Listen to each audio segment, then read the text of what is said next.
Bakri Bakar no dong Bubakar no dong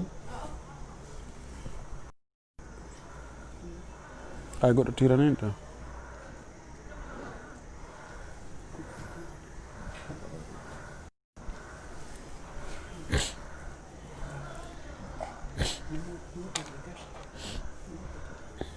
ɓawo to hara ɓeɗo yalta yow ɓawo hara min fo ma yalta fala to na do wala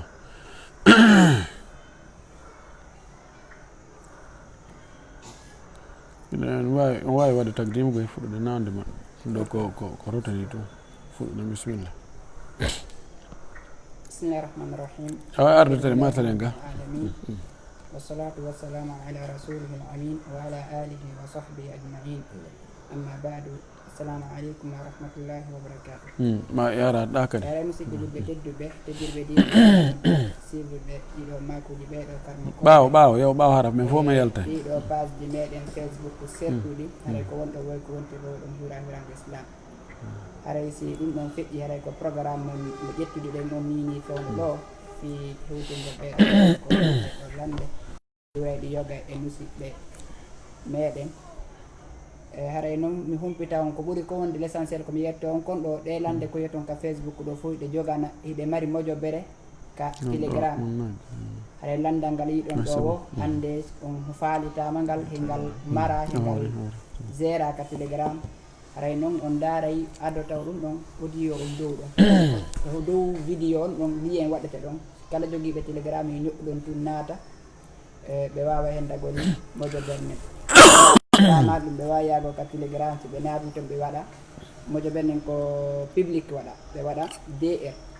225 dr sigano docteur abrégirte noon ɓe waɗa 225 bismillah rahmani rahim إن الحمد لله نحمده ونستعينه ونستهديه ونعوذ به من شرور أنفسنا ومن سيئات أعمالنا من يهده الله فلا مضل له ومن يضلل فلا هادي له أشهد أن لا إله إلا الله وحده لا شريك له وأشهد أن محمدا عبده ورسوله بلغ الرسالة ونصح للأمة وأدى الأمانة وجاهد في سبيل ربه وعبده حتى أتاه اليقين صلى الله عليه وعلى آله وأصحابه ومن سار على منهجه واتبع سنته إلى يوم الدين. معاشر الإخوة المستمعون والمشاهدون، السلام عليكم ورحمة الله تعالى وبركاته، وأهلا بكم وسهلا ومرحبا في مجلس جديد من مجالس الفتوى. أسأل الله جل في علاه أن يوفقنا لما يحبه ويرضاه وأن يجعل عملنا جميعا لوجهه خالصا. en yetti allahu subhanahu wa ta'ala tedduɗo mawɗo towɗo seniɗo handuɗo yettede hiɗen toro yo juulu ene laaɗo meɗen Mouhammad sallllahu alayhi wa sallam, o mo nuli e meɗen saabu yurmede. Yo juulu e sahaba ɓen fo, o juula e hoore kala jokkuɗo ɗina kaɓe jokkunoka, ngalla taw hara kandina jokkuɗen, allahumma amin. musidɓe julɓe tedduɓe, wonɓe e heɗade e wonɓe e ndarude, on jarnama, o weltanama, on tolnama kadi e tolande men nden ɗo, tolande jabagol lande. yentori Allah subhanahu wa ta'ala yo hal yaqifu wahdahu aw yajdibu ahadan liyakuna ma'ahu. landal arnal ngal ɗo komo ari juulugol, o tawi saffuji ɗin fof heewi, saffuwol sakkitingol ngol ɓaawol ngol heewi tew, ala o jolkunka o ɓiso ene yo daro kanko tum ɓaawo juula, kako yo pooɗu goɗɗo bako e makko fiwota o weddo kanko tum o juula ka ɓaawo saffuwol. ko honnuge mum o watta. landiɗon o nani woɓɓe no wiya ɗum ɗa, o nani woɓɓe no wiya ɗum ɗa kadi. ko adi kon tawa ko en andu wonde nelaɗo meɗen sallllahu alayhi wa alihi wa sallam himo makani en wonde mo juuli kañum tun ka ɓaawo saffuwol haray o mara julde. maki hadis selluɗo wondu ka sunan, la salata liman salla khalfa saffi munfarida julde alana wonande juuluɗo kañum tun ka ɓaawo saffuwol. sahabajo goo ari ñande goo o gundi o hewti o tawi hiɓe waɗi ruku o waɗi ruku o hewtali saffuwol ngol ɓaawo ɓantama o yahi noon o naati ka saffuwol ɓaawo nelaɗo sallllahu alayhi wa alihi wa sallama o salmini o maaki ko hombo ruƴƴi ɗum ado saffuwol ngol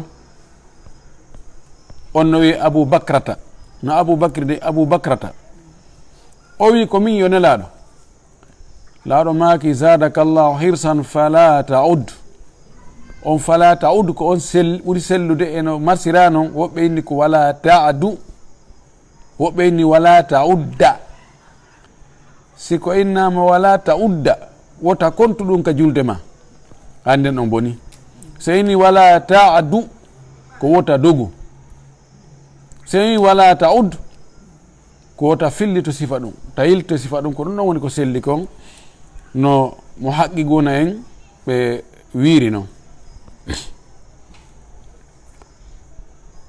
mo ari tawi saffuwol yolde no woodi mo wawi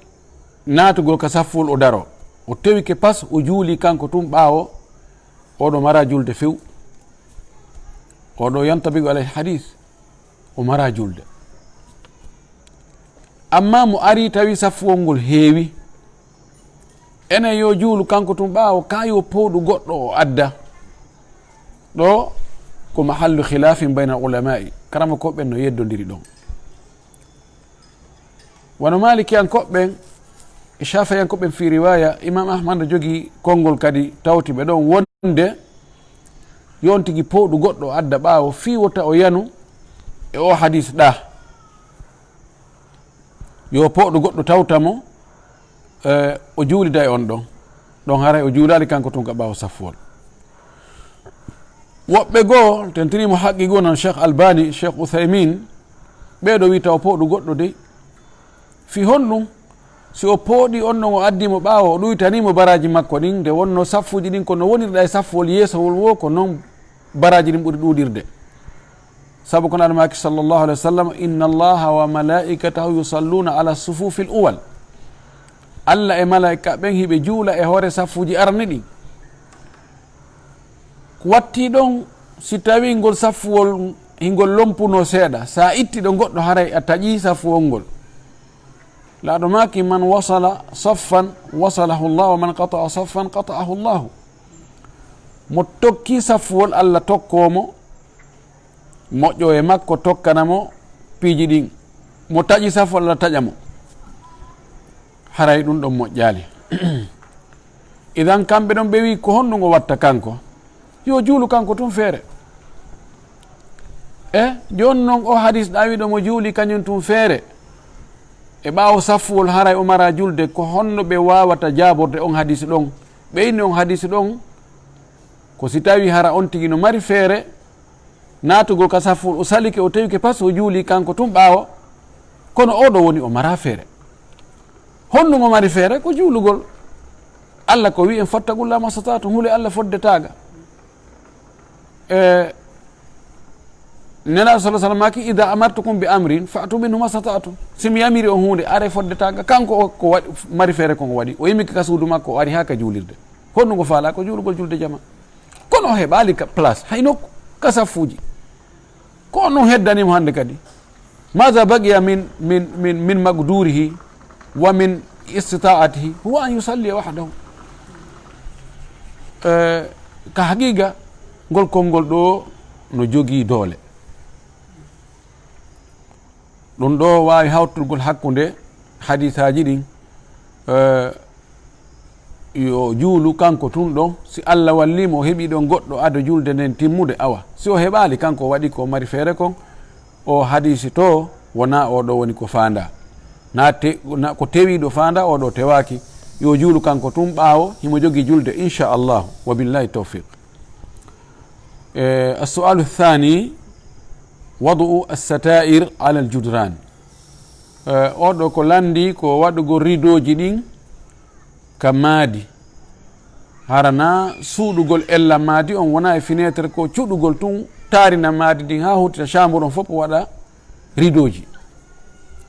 ko honɗum anduɗen e ɗum ɗum ɗo no woodi e karamakoɓe go wiɓe no aña li annahu min babil israf sabu ɗum ɗo ko e fantingol e ɓurtingol holtingol maadi acca woɓɓe goo no holi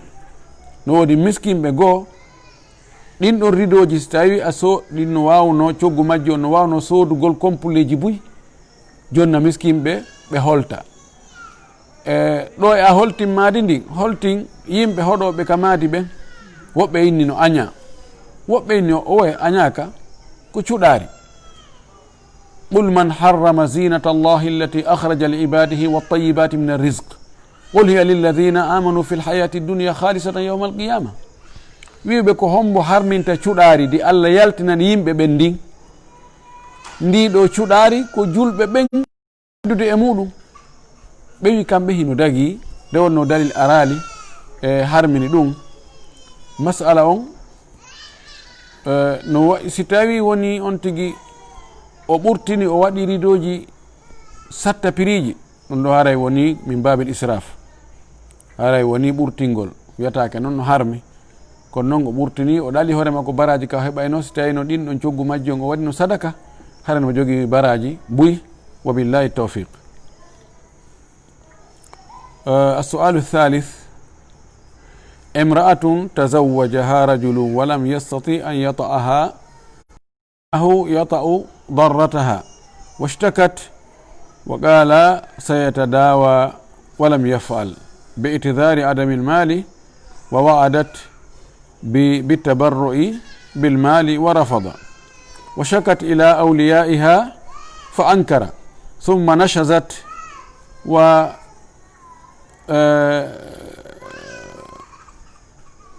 قالوا أدخلها في العدة ثم تزوجت ثم بعد ذلك تفاوضت مع زوجها الأول فطلقها فهل يبقى مع الزوج الثاني أو ماذا تفعل قال لندل دو قال لندل جوتو قال سناجو gorko jombimo tawi woko kindiyaɓe wonno kono tawi gorko on sella ka hoɗo ɓe wondi ɗon tawi fayda ala e marsude ka danki e hoore wo si tawi ko ka sina makko debbo no mari sina kono ka sina makko ton wullitaka i wullitaka haray no welde sonnajo on so no wullito e mawɓe mum ɓen ha afan himo wullito e gorko on ene ɗum gasirtani joni ɓay on sella ñawnde o inna awa mi ñawdoto o gorko on ko yeeyayɗo kembu tawi moyen ɗuuɗa sonnajo on kan afan sonnajo o ko yeeyayɗo kembu gorko on inna kañum mara ko ñawdora debbo inni joni ko watte min mi fawtoto ñawdugol on gorko wi wos min debbo ñawdatala ɓawayi noon debbo on ari wulliti ka mawɓe mum ɓen inni joni yahataka makko goy ko waɗi toon ala e marsude e hunde mawɓe makko ɓen taƴini Conakry gaɓe woni o wi ala hotde ande kadi kindiya to ko waɗi fayda ko ñale e ñale wondi o wi ko ha ɗon o wawno muñade o wala muñade hande kadi ɓay hay ɗum gorko jaɓali kanko o waɗa fere fiyoɓe o ñawdo tigi on o falaka ñawdade o sella huntanamo haaju o yo wakkilaki fes o jooɗi ɗon e dumunne ɓe wi kamɓe naadimo edda timmi no ɓe wiiri noon kamɓe ɓe okkitirimo o wondo e on gorko joni noon o watti heɗade konguɗi karmakoɓe ɓen o nanoy noon wonde jaka si tawi gorko on moodi makko accitalimo o sottitaki e juuɗe moodi makko wona musidal moodi makko ngal e musidal makko ngal haldi heeli dewgal ngal wona laamu ngun heeli dewgal ngal haray ngal ɗo bonali mana joni o woni sonnajo goto ɓeygu worɓe ɗiɗo o maapi joni o aani ɓawo ɗum waɗi o noddi moodi makko arano on o wi he jaka men falji jaka accitano joni noon goɗɗo ƴettilam mi nani wonde ngal dewgal amen ngal moƴƴa fannin accita Allah haray ngal ga moƴƴata joni noon ko honno o wi joni gasi ɓay goɗɗo ƴettima gasi o wi na gasi on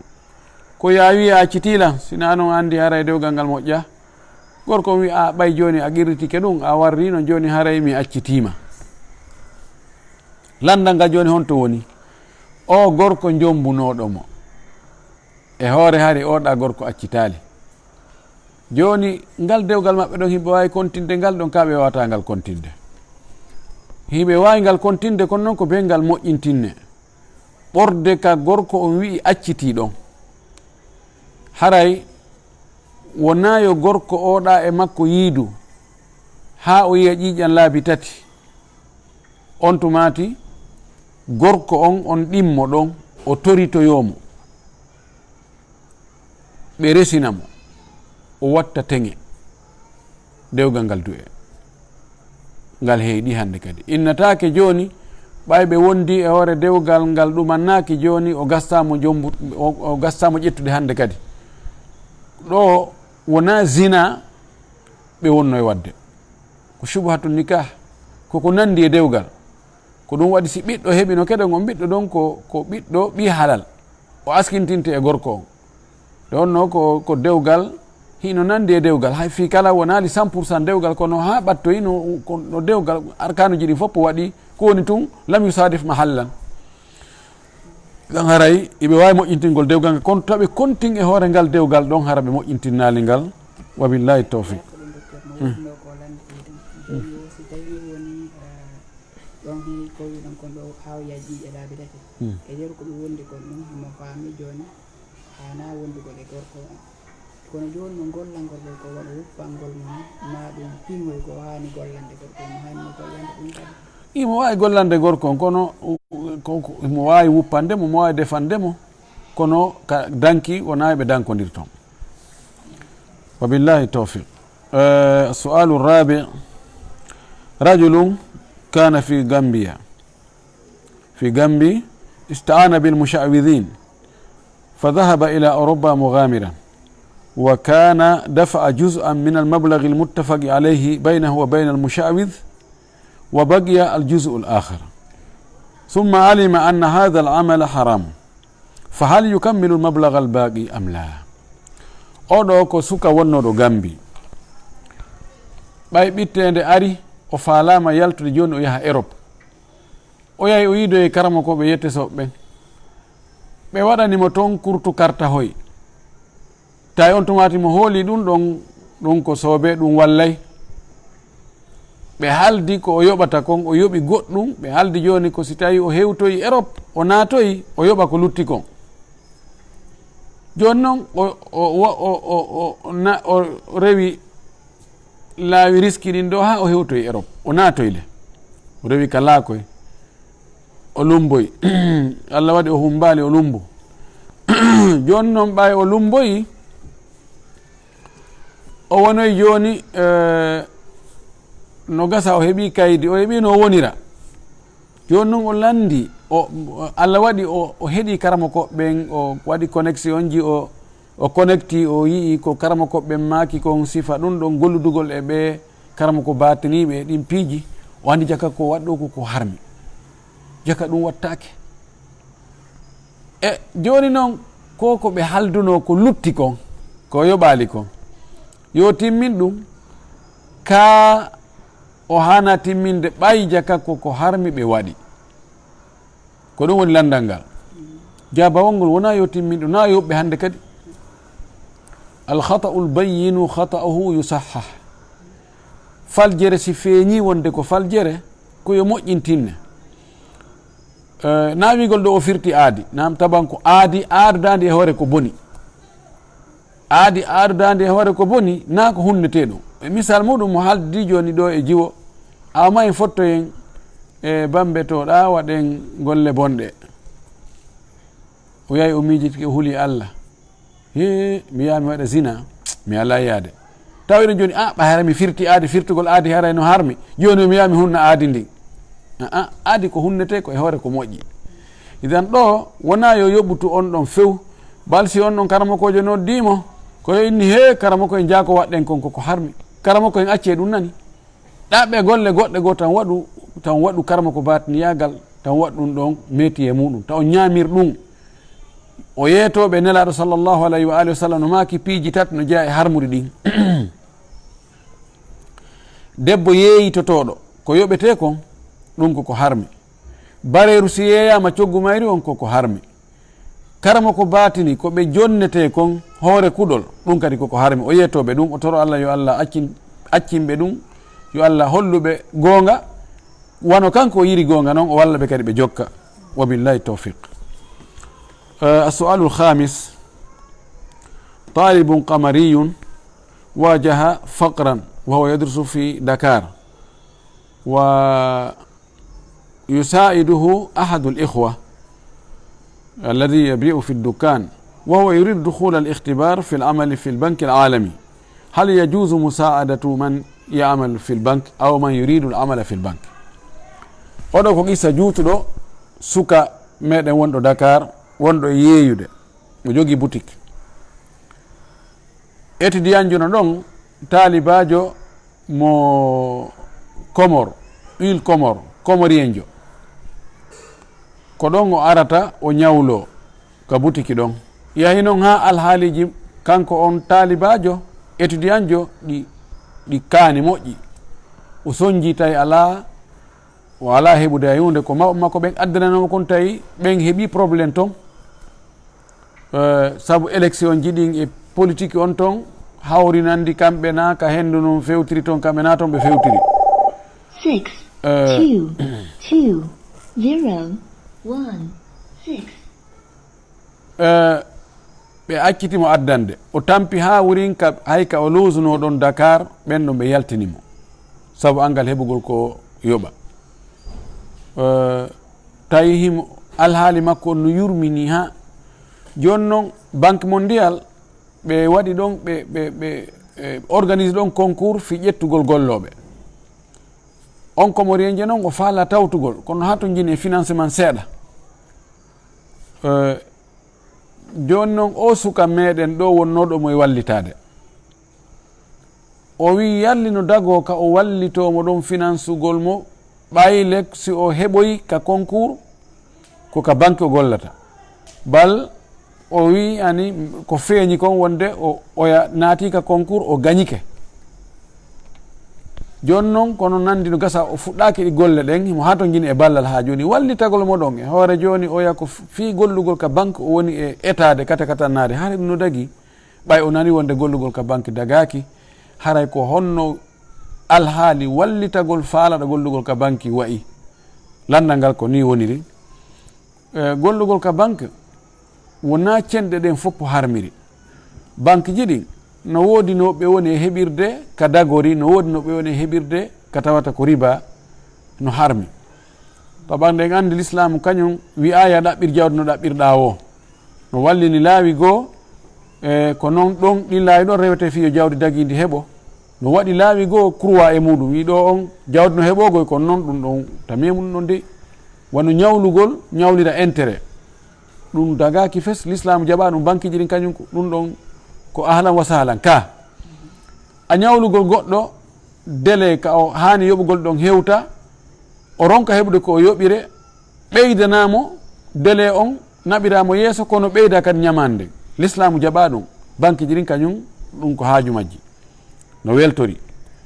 almuhim ko no wotto nokkeli goo gollugol e majji harma ko ɗum waɗi e wiyay ella ala nde o financata oɗo o wallitomo ɓay ko neɗɗo tampuɗo mo faala heɓude ka o golla o heɓa ay mawɓe makko ɓe yum makko en no sokki saabu angal heɓugol goɗɗum ma tampireji goo no jokkiɓe haray so wallitike mo tañƴi nden haray ella ala e muɗum no jorta wonno ka o heɓoyta ka golla ka banque ɗon hara wona ka harmiri hara kaka dagori wabillahi tawfiq. السؤال السادس رجل يدعي أن جيرانه يسعون للإضرار بهم حتى أغمي شابان وتكلم أثناء الإغماء بأن هؤلاء الجيران هم الذين يسببون في هذا الإغماء، وأنهم يتوعدون بسهر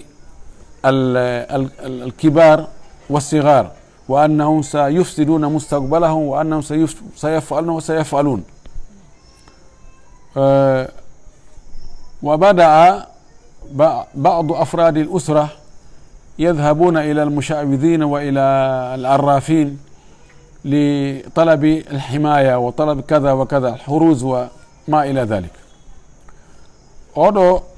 suka o landi o wi ka maɓɓe sukaɓe maɓɓe no faɗɗede. O wi manda ko jiwo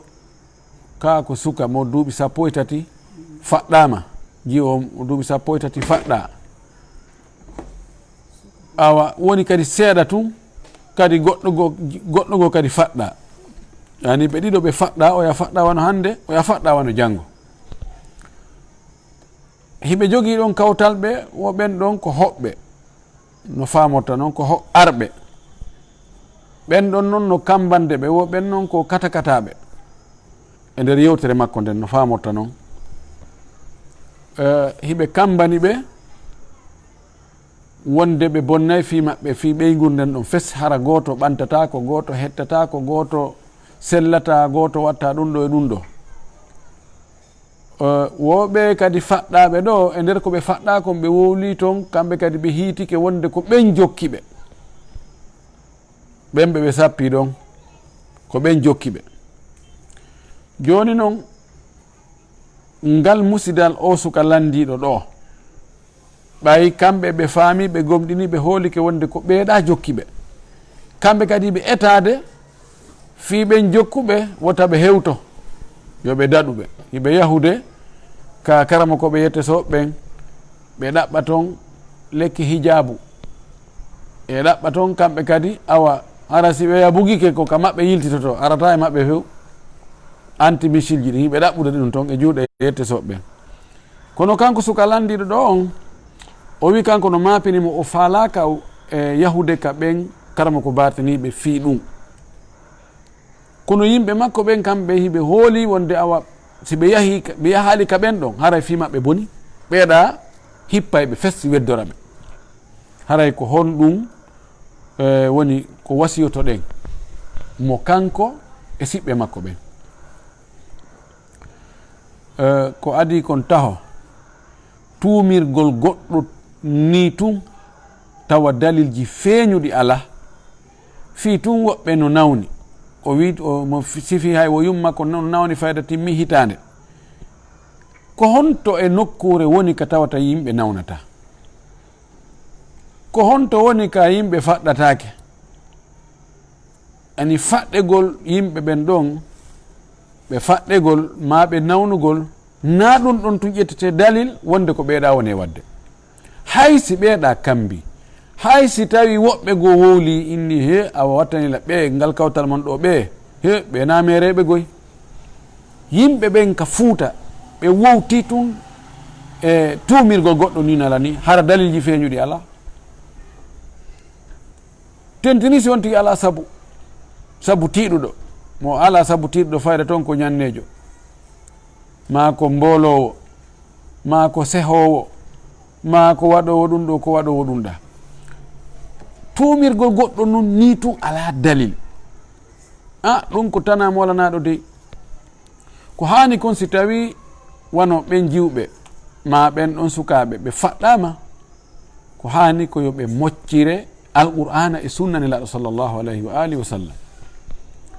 hara waɗaka ka haqqillita wonde ko ɓeeɗa woni e wadde. andi ko gonga bileyagal no wodi pellet, nelaɗo hoore mum bilama yeddatako, kono ha ka wiyete ɗon bileyagal no wodi enen ka meɗen ɗum na gonga. kadi felluto wonde bilejo on wawata wadde goɗɗum ko tawana koddori Allah few. si tawi no bile waɗayno ko faala o harano enen jooɗiɓe ɗo ɓe fayda fof e jooɗaki ɗo goy. idan waɗugol ka haqqille mum taw wonde a bile no jokki ɗum awa ɓeɗo kono ɓeɗo no waɗni ɓe no waɗini ɗum tun ko nawnare taw, ko nawnare haqqille, ko lo'ugol limanu kadi. fellutu wonde goɗɗo wawatama wadde ko Allah hoddira. Ko hadis Abdullah ibn Abbas ko wi ko Allah sallallahu alaihi wasallam makanno andu wonde adna on fawsi moɓodiri fi lorrugol maɓe wawatama lorrugol sina hara ko hunde Allah hoddirno hewtete. Si ɓe fof ɓe hawti kadi fi nafugol maɓe wawatama nafude sina ko hunde nde Allah hoddirno a heɓay. Mo heɓi on imanu ɗon o hulata bile, o hulata ñanne, o hulata sehoɓe, o hulata karma ko batini, o hulata hay goto ko Allah goto hulata. Te ko woni kon fof hulaymo. Ɗon goo ɗiɗi on si a andi masalan goɗɗo kambanima o wi a ñamataka ɓay woɓɓe goo kadi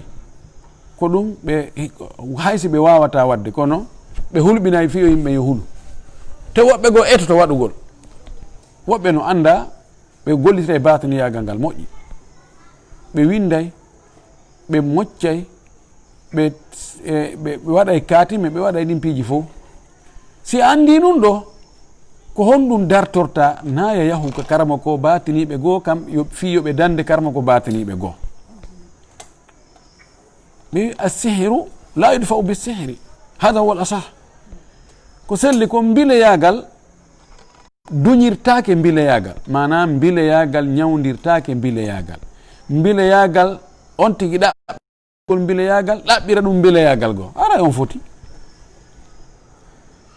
Ko honɗum mbileyagal pottinirte, ko honɗum mbileyagal bonnitirte, ko honɗum dandata ma mbileyagal ko alqur'ana e sunna e finde sellude. Haray ko wiyeten suka on ɗo ko yo yeeto yimɓe makko ɓe yoɓe heew moccitagol, yoɓe heew janngol alqur'ana ɓe moccito, ɓe janga adkaruji ɗin bimbi e kikiɗe wonɗi ka hisno muslim ɗin, ɓe janga adkaruji jangete ɗi so on tigino ɗanade, ɓe moccitora fatiha, ayatal kursi, qul huwallahu, falak e nas, haysi ko ɗiɗo tum ɓe wawi. ɓe to hara suratul bakara hara ɓe jangay ɗum so wono ka galleji maɓɓe, ɓe hoolo ɓe hoɗɗo wonde Allah ko kanko jogui nafa, kanko jogui lorra, koko hoddir kon tun ko ɗum tun wonta ɓeeɗa ɓe wata wadde e hunde. Ɓe konta ɓen ɗon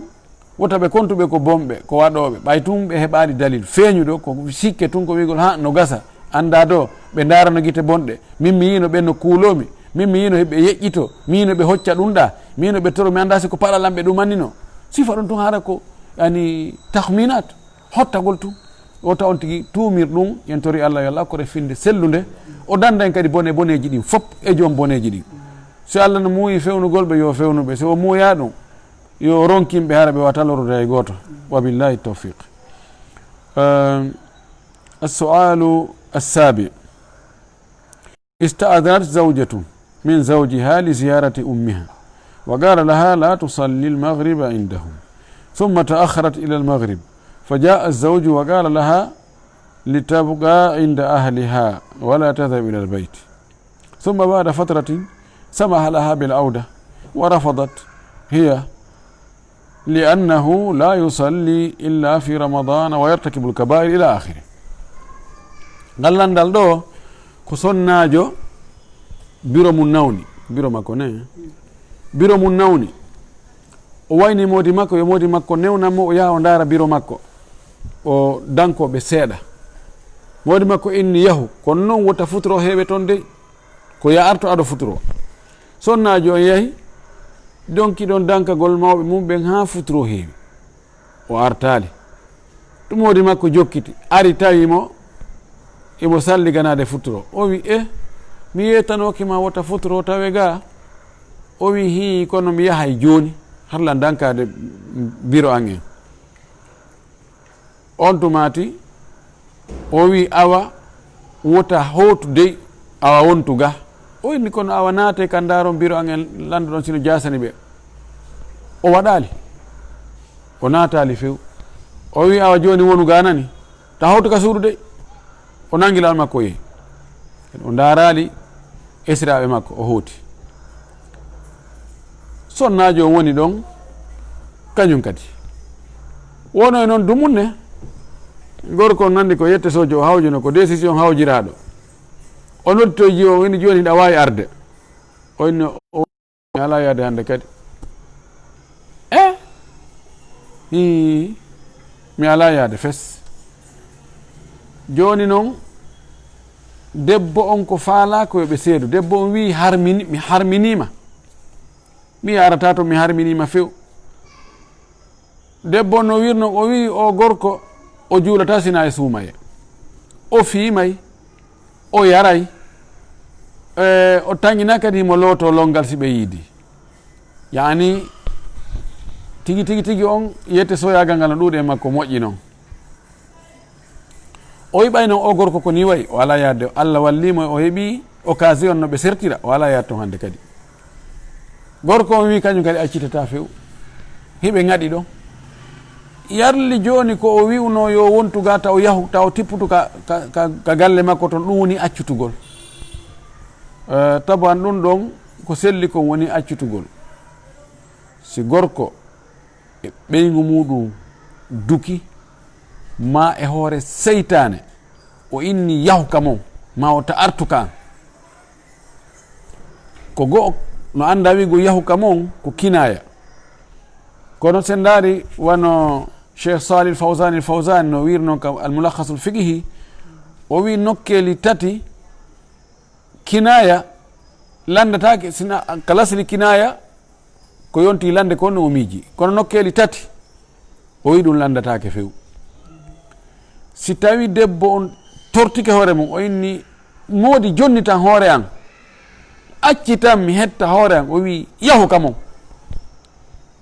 ɗon lantaki honnugo miiji. Alhaali no holli wonde koko debbo landi ko ɗum o jaabimo. O wi ɗi mum ɗum si tawi ɓe sonki ha mo be fifike pette yiite, o wi awa yahu ka mon.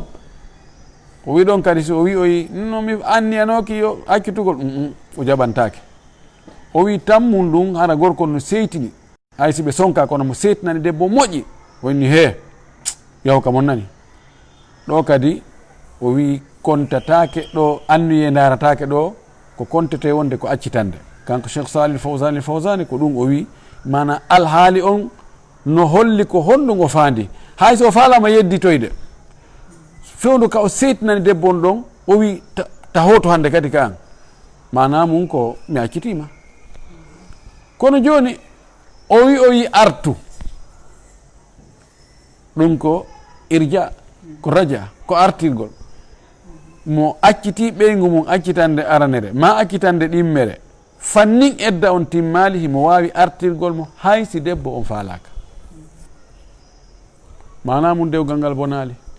Honno noon o watta oɗo si tawi debbo on kono o sifori ni ko ni gorko on wayi, wota o hotuka makko few. So tawi debbo gorko on wi accitatamo, yani taɓan neɗɗo mo tawata ko e suuma e tun o juulata, oɗo wona o julɗo. Oɗona julɗo de, yani won lebbi 10 neɗɗo tugganali Allah tinde o juulali, oɗo ko kefero, ko julta e suuma e nafata e hunde. ɓay noon haray kontina o julɗo, dagay ka sonnajo julɗo ka joɗano o. Joni noon ko honno ɓe sertita ma joni ko imma wi'e joni ɓay o na o julɗo, joni menen min jaɓiti no sellira noon waɗa o wiyete kon fasah, firtugol. ɗon o acciti o accita o, si tawi tabiti ko debbo wi ko gonga, o gorko juuli o ber suuma e tum e ɗi alhaaliji ɗi o woli ɗo kadi fof ko noon o wayi, debbo hana joɗnade oɗo ɓe waɗi fasah e firtu dewgal ngal. Imma siɓɓe makko ɓen kanko debbo on e siɓɓe modi makko ɓe halda ɓe fotta awa, si tawi na ɗum musiɓe makko ɓen tun wawi de he menen ɓay tun o nani way o joni na kontaka e julɓe, o ala wadde ko julɓe wi'a kon, oɗo menen min hetti ɓiɗɗo amen o wiye ko fasku men firti dewgal ngal. Si tawi woni ko ka laamu firtoy ko ɗum ɓuuri moƴƴude, kono si tawi laamu ngun kadi e toppitaki, tawi debbo so wonno o lorroto e haray ɓe wawi firtide noon ɓe hokkamo goɗɗo goo. Wabillahi tawfiq.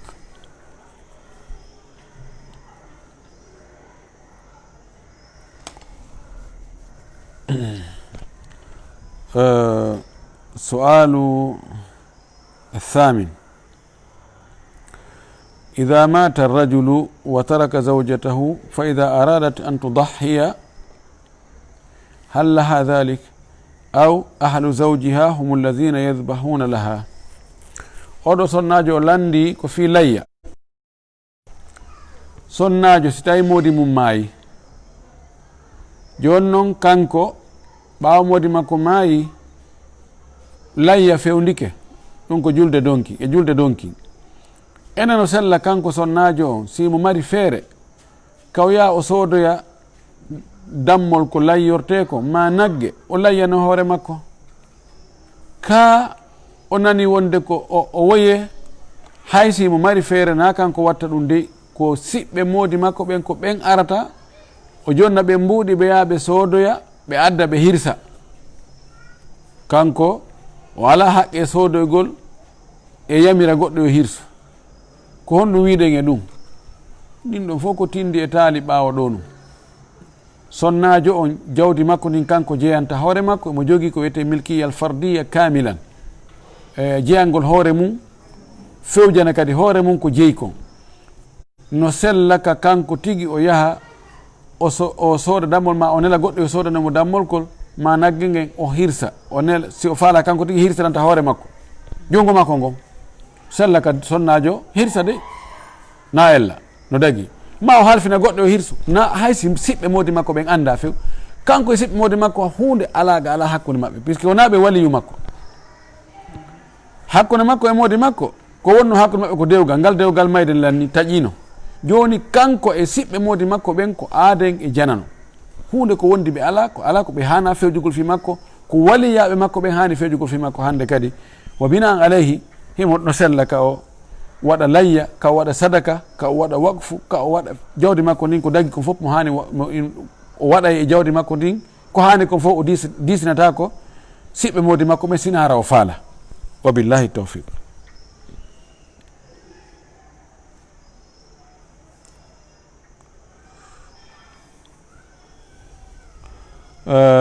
السؤال التاسع تغطية بنكية للدين. oɗo ko landi ko landal mi waɗa tasawuru maggal ngal fuu, no woodi seeɗa ko mi andi e mum, mi yewta bir ko mi andi kon. Si tawi o faamoyali ko tawi hawridal eno faalira noon kanko eno landori noon netti, o noddoya lan ma o addoya kadi vocal goɗɗo goo o fensita moƴƴi. Ko fi gollodiral ka banque ji, hiɓe jogi ko wiyete tagtiya, mana banque on ɓe accordane ñamande, ɓe happane plafond, ɓe inna meɗen newnama ñawlo ha wano 50 millions. sa ñawlike ɗum menen men yoɓay, kono noon si feƴƴi 50 millions ɗum hara men tawaka toon few. Joni noon nden ñamande ɗon ko ɓe accordanma ɗon wona kamɓe yahata sodano e goɗɗum, ko an woni yahata soda ko faala, adda noon facture ji ɗin kon ko soduɗa holla ɓe inna awa on yimi sodoyi seede mo hino facture ji ɗin ɗo. Ɓe ƴetta ɗum ɗon ɓe mansiona ka maɓɓe ɗon, ɓe mana ɗum ɗon ɓe tetta e nder ñamande ko ɓe ñawlima kon, ko ɓe wi joni ɓe waɗanima 50 millions, sa addojin facture ji tawi 5 millions no e majji ɓe taƴaɗa 5 millions, joni lutti 45 millions e ñamande. Sa kadi a soodoy goɗɗon a addoye facture ji ɗi 15 millions, ɓe ittaɗa kadi fayin 15 millions, woni joni 20 millions iwi, lutti 30 millions. Ko noon yarata ha ɗi lanna, ha wonoya zéro ñamande. Kono woday ko ɓe heeɓi haray ɓe hiɓe kuppude toon, yani hiɓe ittindema toon. Imma ɓe wiya ko intérêt maɓɓe ma ɓe inna ko fereji ko ɓe woni wadde, fereji honɗum, fereji ɓe waɗali fereji hay hunde, ɓayna kamɓe naɓi mbuuɗi ɗin, ko mbuuɗi ɗi ɓe jogii ɗon ɓe woni huttude, ɓe ittaɗa ɓe watta itta e compte ma on, ɓe watta ka compte banque on. Joni noon ɗum ɗo no dagi ɓay joni banque on no jogii intérêt ɗo ko ɓe ñawli kon, ɗum ɗo no nandi e ko wiɗen kon ka soodoygol suudu na gootum. ko waɗi ɗo banque on ko mbuuɗi ɓe ñawluma, ko mbuuɗi kadi ɓe woni e ittude. ɓe ñawle mbuuɗi an woni ƴetti ɗino mbuuɗi mana soodoya ko faalɗa ko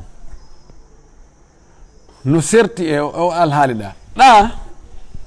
banque on yahu soodu yahu holluɗaɓe hino suudu ndun ɗo miɗo faalayi on soodanan soodu ndu suudu e konti mon ñawlonmi ndu ɓaymi mara coggu mayru ɓe itti mbuuɗi ɗin ɓe yahi ɓe soodi suudu ndu ha ɓe gay ndu woni e konti maɓɓe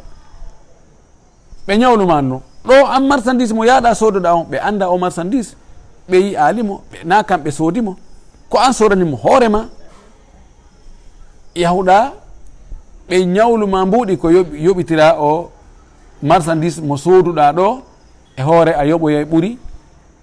a yoɓita e ɓuuri ko ɓe ñawluma ko ɗo ko mbuuɗi e mbuuɗi wona mbuuɗi e marchandise komi faami kon o tagtiya ɓeyna tagtiya ɗum ɗo dagaki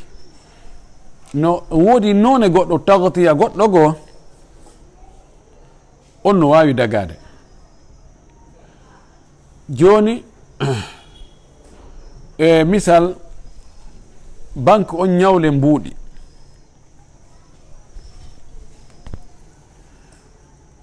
konti ñawlugol mbuuɗɗi ko yoɓe jonne mbuuɗi ya gollitirɗi sendon tono ɓe jonne joni ɓeynane ɗo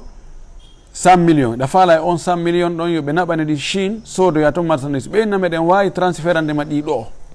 sowa ko mbuuɗi maɗi ma men ɓeyda ɗon menen kadi soodoya kono noon sa ari a yeyti en senday tono on ɗo si tawi ɓe fixali ɓeyna ko 2% ma 5% menen men heɓata joni hino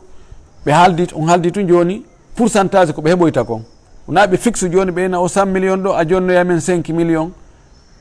ɓen joni ƴettu muɗɗi yaha soodoya adda yeeyita ko heɓoyɗa ɗon kon senden menen men ƴettoya ɗon 10%. ɗo ino dagi ɗum wiyete mudaraba ma qirab sella ka ƴetta mbuuɗi maɗa jonna goɗɗo yo juloran on haaldon tono on sendon pourcentage andaɗo muamala on ko muamala andaɗo banque ji buy ko noon ɓe gerta mudaraba ɓe ƴetta mbuɗɗi ɓe jonna yimɓe ɓen yimɓe yaha julora ɗin tawa ɓe haddi pourcentage ko heɓoto kon ko heɓoyi kon ɓe senda ɗum na fixugol intérêt on aɗo heɓade siko ɗum ɗon no dagi kono o tagtiya o couvrugol ɗo mo o wowli ɗo komi andi kon sellata ribano e muɗum wabillahi tawfiq. السؤال العاشر التعامل مع بائع المخدرات بالصرف يعني التصريف له من عملة البلد إلى دولار oɗo ko o landi o wi kanko ko devise manjo ko senso o mbuɗi sensita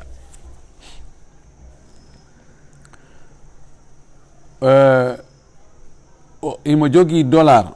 o yeeyay dollar on mbuɗi leydi mbuɗi local ɗin o sensana ɓe o ƴettay kadi mbuɗi local ɗin o sooda dollar ɗo woni sarraf devise man o wi goɗɗo goo noon himo andi goɗɗo goo on ko yeewo dorogo si o marsini dorogo on ko e mbuuɗi leydi ndin ɗon o woni e yeeyirde o araka makko o adda ɗin mbuuɗi leydi ɗon o sooda dollar ji makko ɗin o yeeyamo dollar ji kanko devise man jon si yeeyo dorogo on o ari mo jogii inne joni ko farangine o ari mo jogii 100 millions farangine imo faala wattugol ɗi dollar o yeeyamo dollar on ɓe yeeyodira enen o sella ɓaawo andugolle o ko dorogo woni yeeyude ɗi mbuuɗi ɗo ɗi o addi ɗo sensugol ko coggu dorogo taɓan ka cewɗugol ngol no dagi bonnata si tawi waɗi jungo e jungo puisque charte sensugol mbuuɗi ko yoni jungo e jungo kono himo jogii bakkatu li annahu taawana alal ismi wal udwan himo jogii bakkatu sabu o wallitike fi bone si tawino joni hara sensoɓɓen fop ɓe inni kala momen andi oɗo ko dorogo yeeyata men sensantamo tawa si on tigi yeeyoyi dorogo on o hendike farangine on o wawata wattugol ɗi dollar few o andi o ɗuytayno en innata o yeeyata dey kono gon gasa ko yeeyno konko beru seeɗa beru ko feƴƴinira e farangine o almuhim ko Allah wiye wa taawanu alal birri wattaqwa wala taawanu alal ismi wal udwan wallodiren e hoore ɗiggere e hoore moƴƴere e hoore kulol Allah wota en wallude e hoore yeddugol Allah oɗo haray o wallitike fi yeddugol Allah haray mo jogi on bakkato gon sengo ɗon kono noon sensugol ngol haray no selli joni si a yeeyude si goɗɗo addi jawdi harmodi o soodi e juuɗe maɗa si tawi a anda ella ala jogaki ella few si tawi hiɗa andi a wallitike mo ɗum ɗo fi yo feƴƴin ko harmi kon haray a woni walluɗo fi bakkat ya jogi geɓal mum ɗon wa billahi tawfiq. sualul hadi ashar ishtara shakhs ardin biniyati attijara hal yuzakkiha bittaqwim. goɗɗo o sooda terrain ko o anni soodugol o soodiri o terrain ɗo ko fii si prix ƴawi yo yeeyutumo ko yo wallin ɗon ha o heɓa valeur o yeeyita buyɗo terrain ji ɗo ko soodaɗo wallina wona fi ka darne ko njula yagal o wi noon on terrain ɗon o ittanayi on terrain ɗon zakka mana konti ko marchandise waali si hitande timmi ko yo ar o lando valeur ene o onon démarcher ɓe fewnɗo o terrain ɗo fewnɗo ko o ko 50 millions mi sodunomo rowani joni noon hikka fewnɗo wona o ko jeelu yeyete ɓenni ha o fewno ɗo o heɓay 80 millions o calcule on 80 millions o ittana ɗum zakka si woni ko artoyto kadi hitande kadi timmiti o ara o lando o terrain ɗo fewnɗo ko jeelu feƴƴita ɓenne fewnɗo ko 100 millions ɗum so yeeyi ɗum to 100 millions janggo ara on hendike ɗi o calcule kadi 100 millions o itta si wontoy ɗon kadi hitande o ara lando mi fewnɗo kadi ko jeelu ɓenne fewnɗo 130 millions ɗi yeeyete fewnɗo o calcule 130 mana hitande ɓe o aray o valida mo o itta zakka makko on ɗon ka koyo habbo ha ñande o yeeyimo o itta zakka fi hitande wotere. imamu Shafi'i ƴettingol konngol ɗa o wi ko ɗum wiyete attajirul muhtakir ɓe inna ko attajirul mudiru wattajirul muhtakir. attajirul mudiru wa huwa alladhi yadhhabu wa yashtari bada'i thumma yati wa yabi'uha ala sa'iri as-suq al-mawjud haliya. koy attajirul mudir ko yahowo sooda marchandise adda ko prix ko tawi wo fewn ɗon o yeeyita ko ɗum wona ɓe julaɓe yahoɓe soodoya ɗo Chine ma Dubai ma Hong Kong ma ɗuma adda ɓenɗon ko ɓeyte attajirul mudir. ko noon yahoɓe taƴa Madina ɗo ara ka quartier ga yeeyita ma taƴa Madina ɗo yaha ka région ji yeeyita ma ka préfecture ji wiyete ko tajirul mudir mana na yeeyi soodugol mara